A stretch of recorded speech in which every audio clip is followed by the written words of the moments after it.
Bonjour chers internautes, nous nous retrouvons pour une nouvelle aventure. Vous voyez ce mur derrière là, et ben écoutez, on va faire un chantier super intéressant puisqu'on va poser un portail de la marque Portaleco.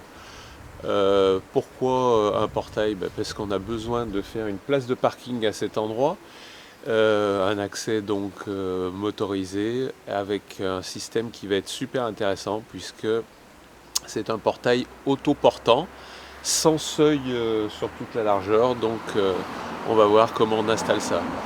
La première étape, ça va être de délimiter l'endroit où on doit faire notre ouverture et surtout de casser le mur, évacuer les gravats, puis poser le portail.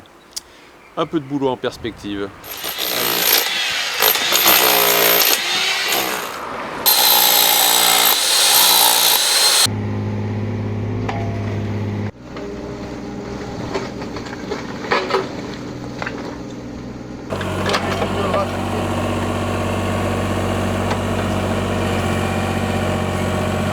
On a choisi un portail de la marque Portaleco parce que ce qui nous a plu, c'est bien sûr qu'on peut faire une autoconstruction, puisqu'il vous livre le kit prêt à monter, et ça pour nous c'était extrêmement important. On a commencé donc à casser le mur dans un premier temps, ensuite à préparer le gabarit tracé au sol pour savoir exactement où notre portail allait.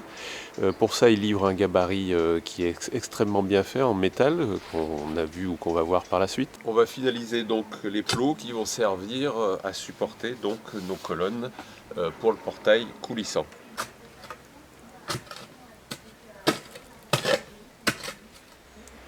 Donc on a creusé donc nos fouilles pour faire notre pilier, et là on pose le gabarit qui vous donne l'anthrax exact, qui vous permet de mettre de niveau.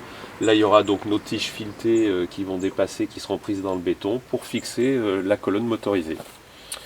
Voilà, et bien écoutez, on continue parce qu'il y a encore un peu de job. Alors comme vous l'aviez vu, on avait préparé nos coffrages et notre gabarit de niveau, et bien maintenant on va l'enlever puisqu'on va passer à la phase coulage de béton de nos deux plots.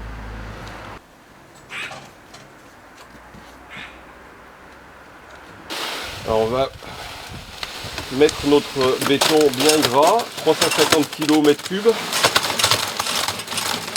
Je verse encore un peu de béton, mais je ne vais pas tout verser. Je vais vous expliquer pourquoi. Parce qu'en fait, on va s'arrêter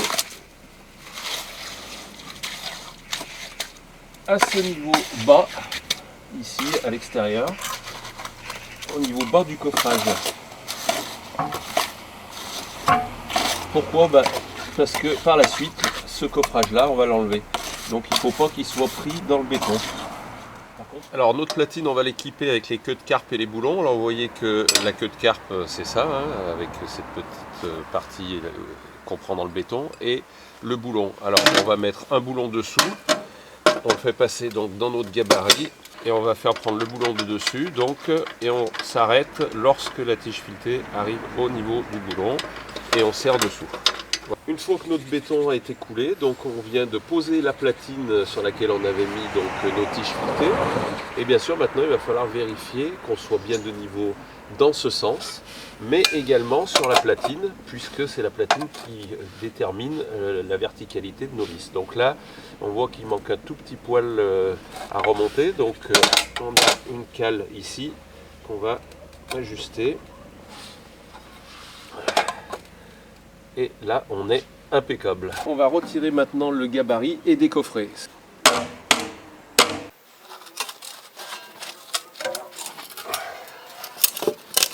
Dans l'axe de notre réserve qui est sur notre pilier béton, on va donc préparer une saignée de 20 cm de profondeur pour passer le câble d'alimentation entre les deux colonnes.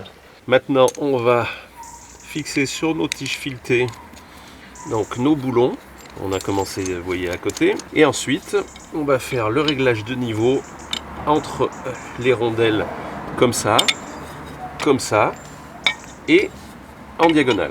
Ce qui nous permettra ensuite de poser la colonne.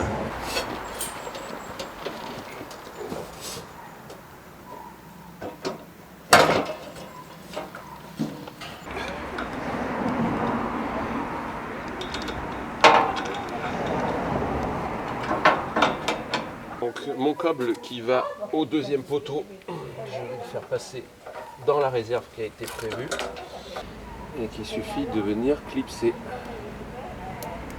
Voilà.